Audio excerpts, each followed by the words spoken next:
Untuk mengetahui informasi terkini dari pemanggilan Kejaksaan Agung terhadap Menko Perekonomian Airlangga Hartarto terkait kasus dugaan korupsi izin ekspor minyak sawit mentah beserta turunannya pada periode 2021-2022, sudah ada produser lapangan CNN Indonesia Reza Siregar. Selamat pagi Reza. Reza, kami mendapatkan informasi hari ini memang Menko Perekonomian Airlangga Hartarto dipanggil oleh Kejaksaan Agung dan sepertinya sudah tiba di sana ya untuk menjalani pemeriksaan.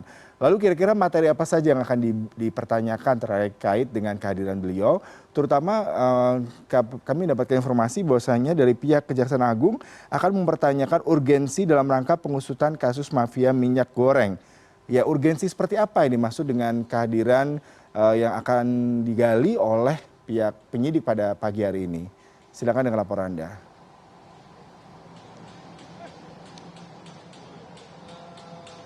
Ya, selamat pagi Yuda. Pada hari ini Kejaksaan Agung akan melakukan pemeriksaan atau pemanggilan kedua terhadap Menko Bidang Perekonomian Indonesia Airlangga Hartarto, di mana nanti Airlangga akan diperiksa sebagai saksi dalam kasus dugaan korupsi pemberian fasilitas ekspor minyak sawit mentah atau CPO.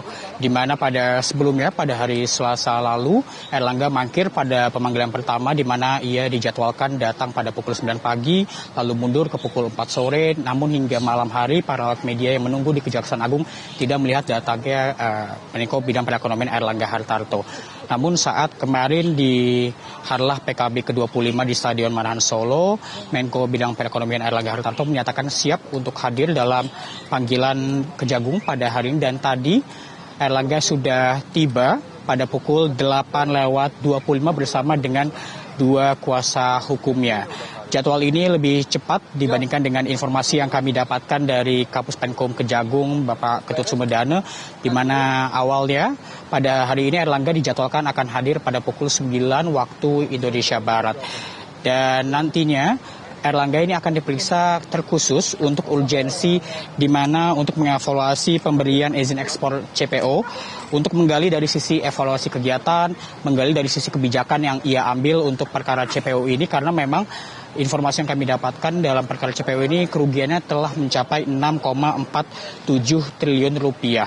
Dan dalam kasus ini sudah ada 3 korporasi yang dijadikan sebagai tersangka, yakni Wilmar Group, lalu Permata Hijau Group, dan juga Musimas Group, di mana pada 6 Juli lalu Kejaksaan Agung juga telah melakukan penggeledahan di ketiga korporasi tersebut. Dan setelahnya pada hari Senin 17 Juli yang lalu Kejaksaan Agung juga telah memeriksa 2 saksi dari Kementerian Dalam Negeri terkait dengan kebijakan yang diambil dari periode Januari hingga bulan April 2022. Dan selain 3 korporasi yang sudah dijadikan sebagai tersangka, ada 5 terdakwa dalam kasus ini.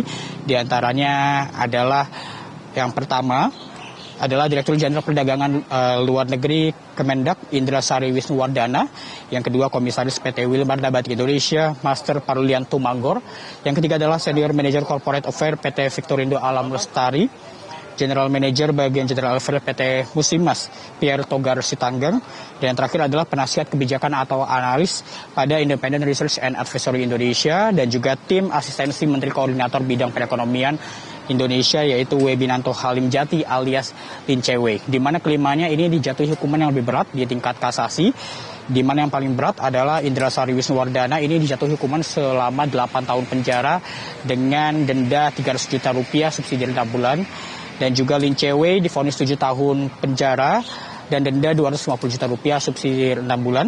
Dan berikutnya Master Parulian dan juga Pierre Togar Sitanggang ini dijatuhi dengan hukuman yang sama, yaitu 6 tahun penjara dengan denda 200 juta rupiah subsidi 6 bulan.